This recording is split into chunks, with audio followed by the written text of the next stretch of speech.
On to Daf Yomi 1 week at a time, Masechet Sanhedrin.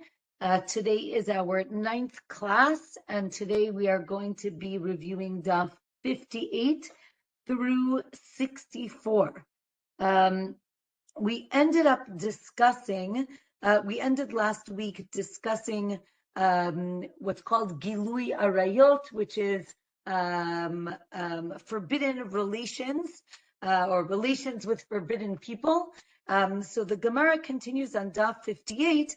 The Gemara is going to discuss, I'll just explain and then we'll read it inside, when a non-Jew converts to Judaism. So according to Jewish law, their biological relatives are not really related to them anymore, because they're seen as reborn, they're seen as new people, and therefore, technically, they can sleep with relatives they weren't allowed to be with before they converted. So Daf 58 tells us that a convert who was conceived while he was non-Jewish, this is a baby, was conceived when his mother basically wasn't Jewish, but then his mother converted, and he was born to a Jewish mother. So then he is related to his mother because he, was born to a Jewish mother, and therefore he is not allowed to be with any of his mother's relatives, but he is not related to any of his father's relatives. Now, according to this, non-Jews are only really related to their mother's family because you can always prove who the mother is, or, from hospital records, but you never really know, or you didn't in those days know who the father is. Okay, then the Gemara continues that if a non-Jew was married to a woman and to her daughter, and which is not allowed if you were Jewish, and then he converts, so then he has to convert one of them. And if one of them dies, so then he can marry the other. Or he can never marry his mother-in-law. So the Gemara explains that all of these relations are learned from the verse in Genesis, in Breshit, Perek Bet, when Chava is created, the Torah says, in Hebrew the pasuk is Al Ken Ya'azov et Aviv ve'imo v'dabak be'ishto. Right? It says v'hayu lebasar echad. So this verse says that when a man marries a woman, so then he should leave his father and his mother, and he should cling to his wife, and they will be one, one body. So the Gemara says that from here we learn that non-Jews, right, again, this verse is in Breshit, which is, right, there are no Jews in Breshit yet. So every word in the verse teaches another forbidden relationship. So, right, it says that therefore a man should leave his father. So the Gemara teaches that father means he can't sleep with his father's sister. And when it says he has to leave his mother, it means he cannot sleep with the sister of his mother.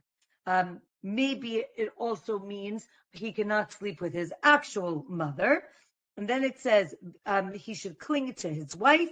That means he should not sleep with another male. And it says to his wife and not his friend's wife. He cannot sleep with a married woman. And then they will be one flesh. This means that he cannot sleep with an animal. So from here, the Gemara gets all the forbidden relations for a non-Jew. The Gemara discusses why the word with his father, right, should leave his father, means his father's sister and not actually his father, because we already learned that he cannot sleep with another man from a different word. The father's wife is prohibited even after the father dies. And we said a person is prohibited from having relations with his mother, and any type, right? Any is the woman's relations with her. We said again, father's wife and father's sister.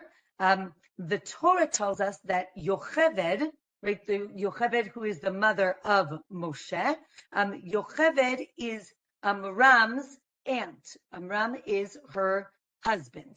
Right? Amram and Yocheved are the parents of Moshe. And here it says that Yocheved is Amram's aunt. But we just said that a non-Jew isn't allowed to marry their aunt. Right? Again, we're calling anybody from before they got the Torah non-Jew, meaning obviously these, right, Yocheved and Amram are Jewish, right? The descendants of Abraham are Jewish, but we don't have any of the laws till we receive the Torah, which happens at Har Sinai, right? So the laws that apply to everyone, right, apply to everyone before the Jews received the Torah. So how could Amram have married his aunt? So we say she was his father's sister, and therefore it was okay. Remember, if you remember, we said that we don't necessarily know who the father is, and therefore maybe only the mother's sister is not okay, but the father's sister is okay. Another story, right? Abraham says that Sarah is his paternal sister. Therefore, right, what does he say? Right, it's okay for him to marry her, but he wouldn't be allowed to marry his maternal sister, right? But really, she wasn't his sister; she was his niece. And then it doesn't matter if it was from the mother or the father. Either way, it's okay. The Gemara tells us that Adam didn't marry his daughter so that Cain could marry her. Right now, this is based on a midrash, on a rabbinic understanding that when Cain was born, he was born with a sister as well. And here, right, the Gemara says, well, really, he couldn't marry his sister, but to populate the world, it was okay for Cain to marry his sister. Then, once it was permitted, so now it's okay. For non-Jews, the Gemara continues that there's a machloket if a non-Jew can marry his daughter. A slave can marry either their mother or their daughter, because again, when a non-Jew who is a slave, when they become a slave, they actually convert to become a slave. Therefore, they're not related to anybody who they were biologically related to. A non-Jew who designates a woman for his slave and then he sleeps with her, he gets punished. He is not allowed to sleep with a woman who is designated for his slave. A non-Jew who sleeps with his wife in not the normal way, meaning having anal relations, is liable. They're not allowed to do that. It's prohibited. And the Gemara explains because actually Rashi says that the Rashi explains that this is because she isn't enjoying it. And if she's not enjoying it, that's not the way to have relations with your wife. Right? But, okay. Now, if an idolater, right, if a non-Jew hits a Jew, he is liable. We learned this from the story of Moshe, where he, right, when in Egypt, where he sees one person hitting another person. If a person raises his hand against another person, but he doesn't hit him, he's called a rasha. He's called evil. If a person is the Gemara teaches that if a person is a servant to the land, so then his crop will be successful, and if not, then he will not be successful. If a non-Jew keeps Shabbat, he is liable, right? From here we see that a non-Jew is not allowed to keep Shabbat. Daf 59, tells us that a non-Jew who engrosses himself in learning Torah is liable. He is not allowed to learn Torah. This is based on the verse Torah tziva lanu Moshe, right? Moshe commanded the Jewish people to learn Torah, right? Lanu, and not for non-Jews. But this is not one of the 7 mitzvot, the 7 commandments to the non-Jews. Another opinion is, yes, it is. It's seen as stealing, right? If they're learning Torah, it's as if they're stealing the Torah, and theft is one of the 7 commandments to the non-Jews. If a non-Jew learns Torah, now the Gemara says the opposite. If a non-Jew learns Torah, he's like the high priest. He's like a Kohen Gadol. Now, what is this case? Only if they focus on the laws that they need to keep. But if they're focusing on our laws, so then they are liable. We are continuing learning the commandments, the 7 commandments, the 7 Noahide laws. So we said that a non-Jew is not allowed to eat the limb from a living animal or even the blood, but they can eat a limb from a sheretz. Sheretz is a lizard or a creepy crawly animal. Blood from bloodletting is forbidden. It's seen as the lifeblood, and therefore you are not allowed to eat it. This is written twice, once for non-Jews and once for Jews. It needed to be repeated because if it was not repeated, so then it's only for Jews and not for the non-Jews. Meaning the way the Gemara is understanding the Torah, there were certain laws that were given prior to giving of the Torah. These laws, if they were repeated again, so then they are, if they're repeated again, they're specifically for the Jews. If they are repeated again, they're for everybody. If it's not repeated, then it is only for the Jews and not for the non-Jews. The Gemara says maybe it's the opposite. Maybe it's only for, right? If it's not repeated, it's only for the non-Jews. We say no. Things that are prohibited for non-Jews, and right, the Gemara says that there isn't anything that is prohibited to non-Jews that is permitted to Jews. There is no such thing, and therefore that would not be the case. Brit Milah was repeated at Har Sinai. Again, now we said if it was repeated, then it means that it's for everyone. But we know Brit Milah, circumcision, is only for Jews. So why was it repeated at Har Sinai? Not to make the non-Jews responsible to keep it, rather to teach that you are allowed to do it on Shabbat. Meaning there's a different reason why it needed to be repeated, and therefore we see it as a commandment for only Jews, even though it was repeated. To procreate, the mitzvah of pru uravu was also repeated, and this was repeated to teach that after Revelation, right after Har Sinai, they were allowed to have relations after that. However, Gid Hanasheh, the sciatic nerve that Jews are not allowed to eat, was not repeated to teach that it is a commandment only for Jews and not for the non-Jews. It was given to Abraham and his children, right, Yitzchak and Yaakov, not to the other children. Adam was not allowed to eat meat. This is a source for vegetarianism. The Gemara tells us that when Adam was created, he was not allowed to eat meat. Only the children of Noach, right after the flood, were allowed to eat meat, but they were still not allowed to eat a limb from a living animal. The Gemara tells us that Adam would rule over the fish, but he could not eat them, and the birds, right?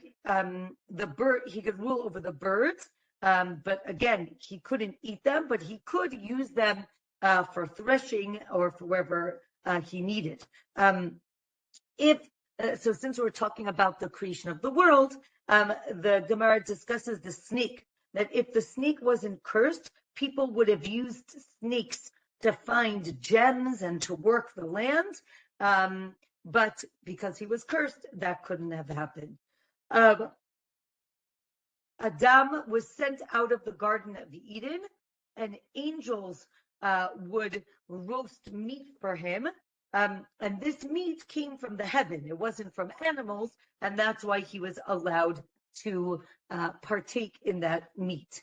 So the Gemara says, therefore, anything that comes from the heaven is kosher, like we know, like man. Also, the non-Jews are not allowed to do sorcery. It's compared to bestiality, and therefore both are prohibited for non-Jews. Daf 60 says that non-Jews are also forbidden to mate different animals together. This is called kilayim, and therefore they're not allowed to do that. I'm going to move on to the blasphemer, the person who curses God. So what does this mean? A person is only liable if he curses God using the 4-letter name of God, right? Yud, and then a hey, and then a vav, and then another hey. Maybe you think it's only the 42-letter name, which we don't know how to pronounce. The Gemara says, no, the 4-letter name is enough. Now, if you remember a long time ago, we started speaking about a court case where you bring the blasphemer to court, and we said that you use euphemisms to say what he said because you don't want to curse God. But at the end, we clear the court, and the witnesses tell the judges what they heard. And when the judges hear this, right, the judges stand up when they hear God's name. This is learned from Eglon, right? Eglon was the king in the book of Judges. He was non-Jew. He was a non-Jew. But when Ehud came to him and told him that he had something to tell him from God, Eglon stands up. So we see that because of that, we learn that when you hear God's name, you need to stand up. And when they hear that they're cursing God, they tear their clothing. This is learned from the 3 officers of King Chizkiyahu, that when they heard the message from Rav Shakeh, that cursed God, they all tore their clothing. Not only that, but you're not allowed to sew up the clothing after you tear it. This is learned from Elisha and Eliyahu. When they parted, when Eliyahu died, Elisha tore his clothing, and he never sewed it up. All who hear God's name being cursed or taken in vain need to tear their clothing, but not the witnesses, because the witnesses already tore their clothing when they heard it the first time. You only tear your clothing if you hear the 4-letter name of God, not like a nickname or a euphemism for God, or maybe, yes, even if it's a kinui, a nickname, you still tear your clothing. Now that there is no temple, there's no Beit Mikdash, you do not tear. And the Gemara says, because many people are cursing God, you don't tear. And it's so interesting that this is in the Gemara from 2,000 years ago, and unfortunately, right, cursing and, people say things all the time. It's interesting that, right, already 2,000 years ago, they were not taking these words seriously. We said that there are two witnesses. The first witness says what they heard. Then the second witness says, I agree, right? This is a valid testimony. But in a regular testimony, the second witness is not allowed to say, I agree. He actually has to say what he heard or saw. Okay, next Mishnah, we are now going into the discussion about idolatry. So the Mishnah tells us that a person who worships idolatry gets stoned. Now, what does it mean to worship an idol? So we're going to see there are different forms of worship. So here we have slaughtering an animal, burning incense, a libation, and bowing down. We're going to see that these are the four main services for worshiping an idol, even if this is not the regular way that you worship the idol. They are still forbidden. If the person does another action, he hugs or kisses, sweeps in front of it, he washes it, he dresses it, it's a transgression, but it's not liable for stoning.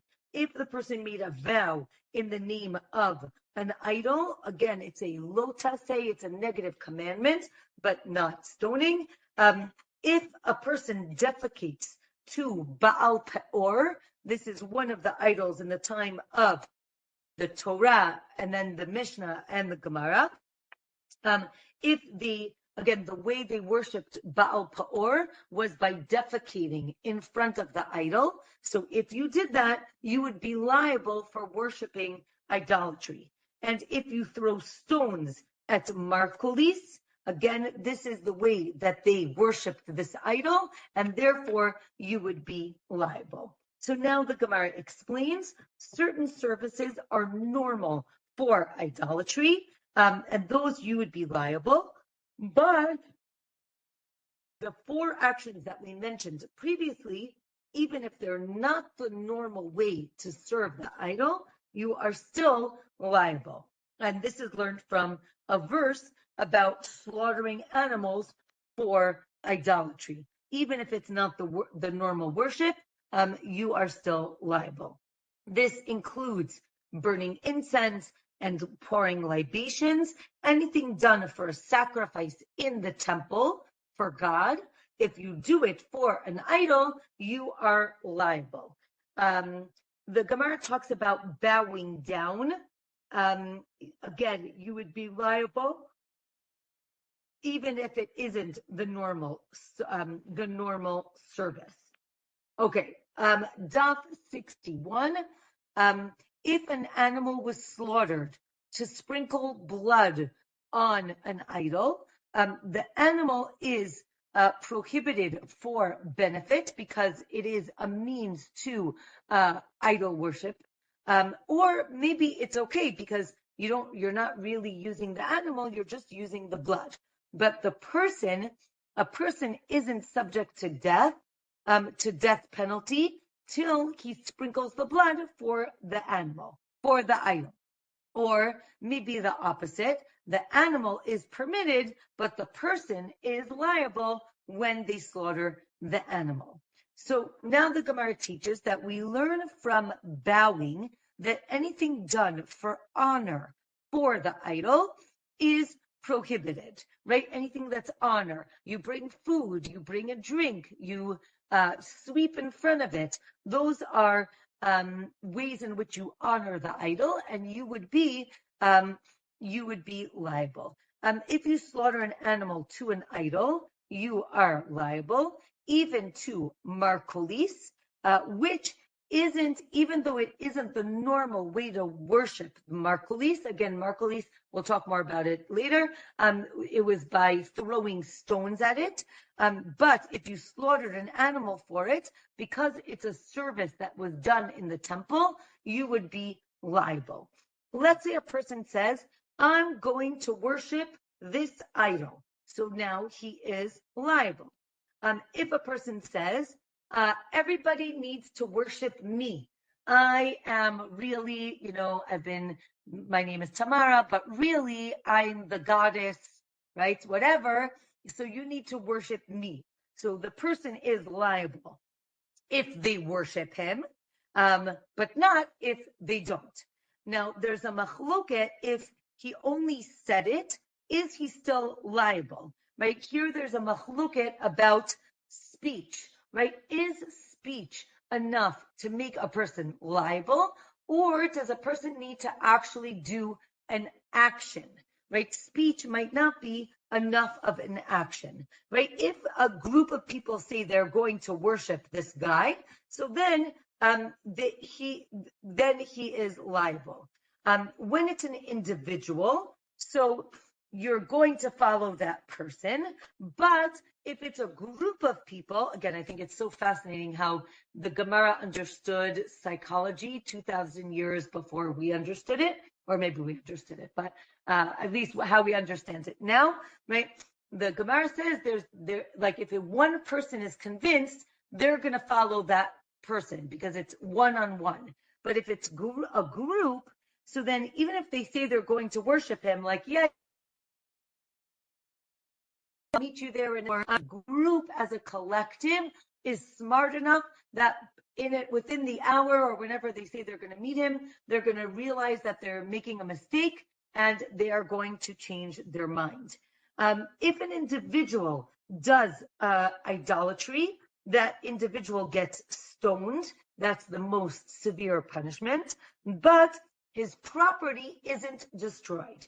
But if a group of people do idolatry, then they get killed with the sword, with beheading, saif, but their property is destroyed.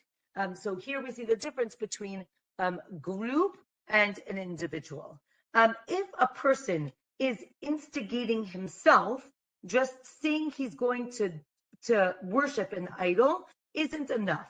But if he's instigating other people, so they're likely going to do it, and therefore, if he just says something, he is liable. Maybe this is only when he tells them how it needs to be worshipped, but if he doesn't tell them how it needs to be worshipped, maybe he is not liable just yet. If a person is a person who denies God, and then he says he's going to worship idolatry, so then he is liable. But if a person worships an idol out of fear or learn, so then they are liable. One opinion is that they are still liable. Another opinion is that they are exempt, right? A person says, right, I'm going to kill you, and if you don't bow down to this idol. Now, what's interesting, and we will see this later on in this Masechet, there are certain commandments that we are meant to give our lives up for. Idolatry is one of them, though interestingly, here the Gemara says that there is an opinion that if a person, right, threatens you and says, if you don't bow down to this idol, I'm going to kill you. One opinion is you can bow down to the idol. Of course, another opinion is that you cannot. Okay. Why do they use? Because you're not accepting the idol as your deity. You're just bowing down to, a piece of rock. The piece of rock isn't a god, and therefore there should be no issue. And therefore, one opinion is that you would not be liable.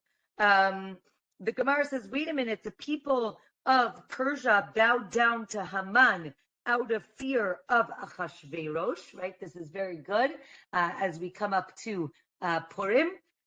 So the Gemara says that it was forbidden to worship a person like Haman who made himself a deity, but out of fear, it would be the person would be exempt. A Kohen Gadol, a high priest, who worships an idol by accident, brings a sin offering as a she-goat, a se'ira. and this is like everyone else, as opposed to all other transgressions. If the Kohen Gadol, if the high priest, would make a mistake, he actually brings a different type of animal, usually an ox. But here for idolatry, he brings what everybody else brings as well. Now the Gemara says, wait a minute, what is idolatry bishogeg, right? How do you accidentally worship an idol, right? So you can say, oh, maybe he walked by a building and he thought it was a shul, right, a temple, but it turns out that it was a temple for Zeus. If he bows down to it, that's not shogeg. He thought it was a shul. That's not doing idolatry, right? Let's say he passed a statue that was of the king, and he bows down to it, but it turns out it's an idol. Again, that's not inadvertent. If he knew it was an idol, then he would be liable. If he didn't, so then he didn't do anything. So the Gemara says at the top of Daf 62, it must be that he does it out of love or fear of another person. If you do it out of love or fear of another person, that is accidental idolatry, meaning you know what you're doing, but you don't really mean it. The Gemara says, wait a minute, what if he says that it is permitted to do this? Maybe that is the accidental thing. Let's say, right, if slaughtered, libated, and bowed, right, so basically did all four of the actions that are forbidden for an idol, if they did it in one unawareness, right, they didn't realize what they were doing, you're only liable one sacrifice, because right, they combine. Or no, you need to bring a sacrifice for each action that you do. So now the Gemara goes into a parallel discussion between idolatry and the laws of Shabbat. We actually learned this a long time ago in Masechet Shabbat. When dealing with the different laws of Shabbat, sometimes you're liable for numerous sin offerings, and sometimes you only bring one sin offering. So, one second.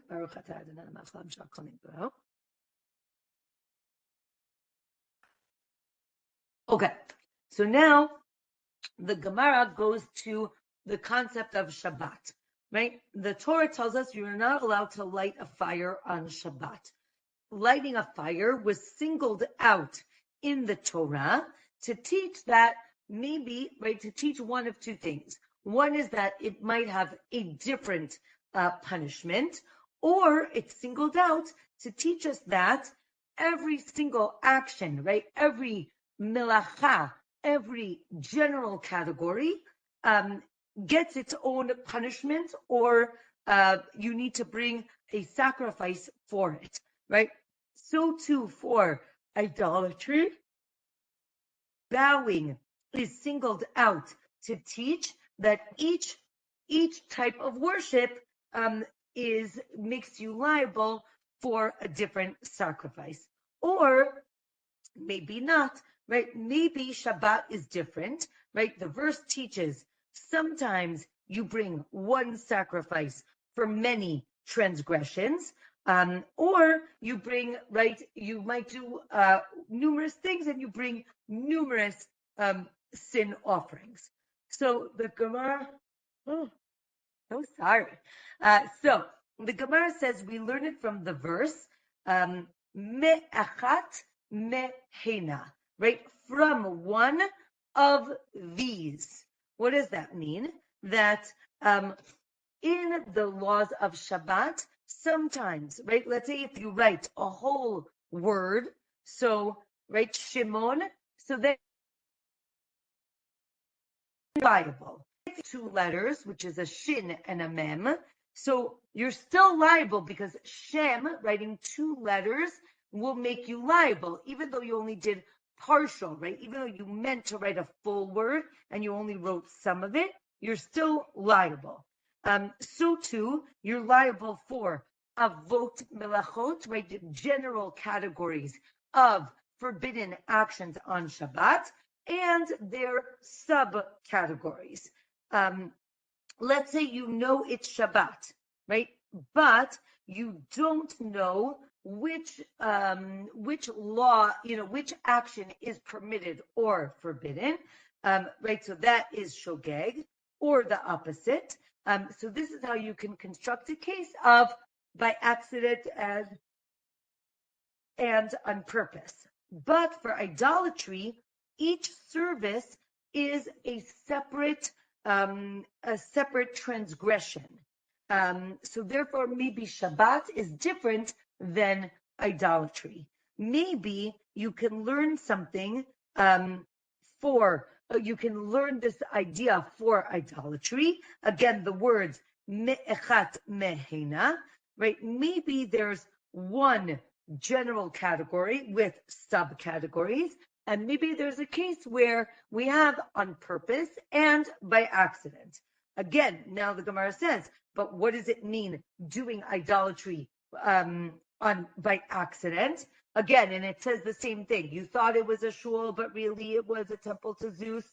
That's not really by accident. Let's say you bow down to a statue and you didn't know it was an idol. Again, that's not really by accident. But if you do it out of love or fear of a person, maybe that is seen as shogeg, as by accident. Let's say, right, we said that a Kohen Gadol, the high priest, brings an ox, a par, for other transgressions. A king brings a male goat, and a regular person brings a female sheep or goat. But for idolatry, they all bring a female goat. Therefore, we can't use the verse of me'echat mehena, and we throw that whole discussion out. Another way to understand this is this whole conversation went differently. How did it go? The discussion was that Shabbat is more stringent than other mitzvot, and vice versa. How could it be? Right? If a person does 2 melachot, 2 actions in one lapse of awareness, you bring 2 sacrifices, right? Because 2 melachot, but not with other commandments, only here. But with other mitzvot, if he did it by accident, but didn't intend to do it, so then you're liable, but not for Shabbat, right? This is the concept of mitasek, right? If you do something on Shabbat and you didn't even mean it at all, right? Let's say a person leans back and turns the light off. You would not, in the time of the temple, you would not have to bring a sin offering for that because you didn't mean to turn the light off, right? What does it mean, inadvertent, shogeg, right? Sometimes people do this, right? You come out of the bathroom and you automatically turn the light off because you're so used to turning the light off. That is, you meant to turn the light off. You just forgot for 1 second that it was Shabbat. Right? That is called shogeg. That's inadvertent. But you needed to have some sort of intent to turn off the light. That's only on Shabbat. In other mitzvot, right, you would still be liable even if it was inadvertent. Again, here we said, let's say you do idolatry bishogeg, again by accident, you would be liable. And again, the Gemara goes through the same thing. How can you have idolatry by accident? What did you think? Right? Maybe you thought it was okay. But so then the Gemara says, let's take this Breita, this source, and say the first part is talking about idolatry, and the second part is talking about other mitzvot.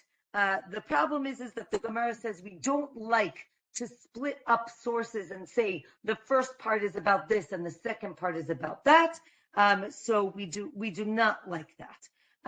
Daf 63, there's a verse that combines all types of worship. Therefore, you're liable only for one sin offering, even if you did all four actions.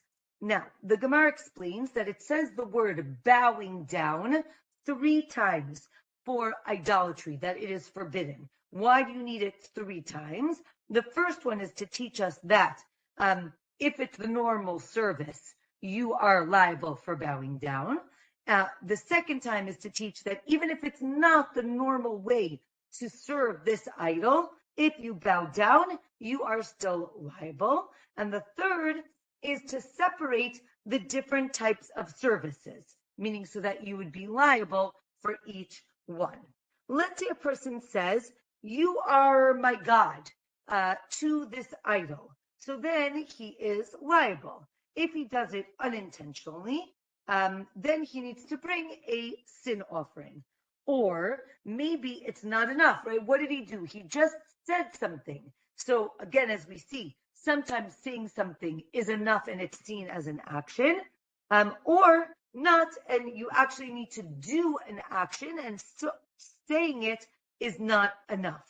Rabbi Akiva says that moving your lips, right, that speaking is an action, and therefore you would be liable, right? And bowing, which is bending your body, is also an action, therefore you would be liable. Or maybe it's not enough. Maybe you have to kill an animal and sprinkle blood, right? Maybe just bowing down is not enough. Okay, a person's going to get lashes for kissing an idol or embracing the idol, but not if you swear in its name. Again, that's not an action because you're just using your lips and your words. It's not enough of an action. The verse says, Lo tochlu al hadam. You cannot eat on the blood. What does that mean? It teaches that you cannot eat meat if the animal is not dead yet. Remember, we said no one is allowed to eat from an animal that is still alive. You cannot eat, or maybe it teaches you cannot eat from sacrificial meat till you sprinkle the blood. Or maybe it means you cannot prepare a mourner's meal for a person who is being killed by court. Or maybe it teaches that you need the judges who are going to kill someone that day. They are not allowed to eat. They need to fast that whole day to show how serious this is. Or maybe it's a warning for the rebellious son. And you don't get lashes for any of these things because they are learned from a general statement, and it's not a specific prohibition. Or maybe you do not get lashes for kissing or embracing an idol because, again, it is also learned from a general commandment, but you can get lashes for swearing in the name of an idol because you are actually, right, because some say you can get lashes even though you're not doing an action. There's a source that you cannot swear or vow in the name of an idol. You also can't instigate or subvert, right, either one person or many people to do idolatry. The Gemara says you shouldn't go into partnership with an idolater lest he make you take an oath. You shouldn't even mention the name of an idol unless it's written in the Torah, and then you can. Okay, the Gemara now discusses Jews worshiping idols, which is pretty terrible. And the Gemara is going to discuss, right, did they really love their idols or not? What was going on? So in the days of Yehu, the Jews in the northern kingdom walked over with idols and they're break them.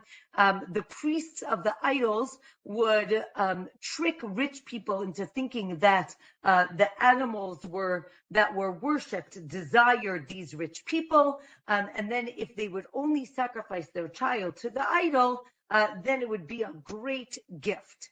And the Gemara describes different types of idol worship.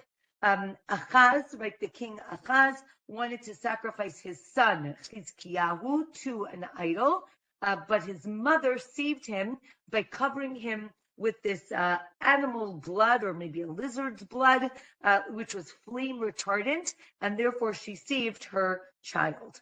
So here the Gemara says that the Jews knew idolatry was wrong and had no power over them, but if they worshiped them, they would be allowed to be promiscuous, and that's really what they wanted to do, and therefore they worshiped these idols. Or another opinion is no, they really believed in these idols, and therefore they served all of these idols. Our last daf 64, the Jews complained about the evil inclination, the desire for Avodah Zarah. They said, we don't want to have this desire anymore. Please, God, just take it away. And the Gemara is bringing this to show that they really did have a desire for idolatry. So what happened? The Sanhedrin fasted to get rid of the Yetzer Hara for Avodah Zarah, right? They fasted to get rid of the evil inclination for idolatry. And what happened? A note came down from heaven saying truth, right? This is what's going to be. And a fiery lion came out of the temple, and they caught it so that God wouldn't free it. Basically, this is saying, right, this is an explanation that the Gemara is giving why people or modern people don't really have this strong desire to worship idols, right? Because they trapped the desire to worship idols. Then they figured, oh, this is a good game. Let's continue. Let's get rid of the desire for immorality. So they removed the desire for procreation for 3 days. But then there were no eggs and people didn't want to have children. So they said, you know what, we'll set it free, but we're going to blind it so that it won't be that strong. And therefore, the Gemara explains, because of this, people do not really have the desire to have relations with their mother or their sister anymore, but there still are other desires that people had. Another story of a woman who prayed to be healed and said she would serve all these idols if she would be healed. And then she got to having to defecate in front of Baal Peor, and she's like, this is too much. The Jews were also very connected with worshiping Baal Peor, maybe even more than God. The Gemara says no, they still loved God, but they were enticed by these other idols. The Gemara gives stories of people who try to disgrace idols, but turn out that they are actually doing the way that idol is worshipped, and therefore it was not productive. Okay, last Mishnah for today.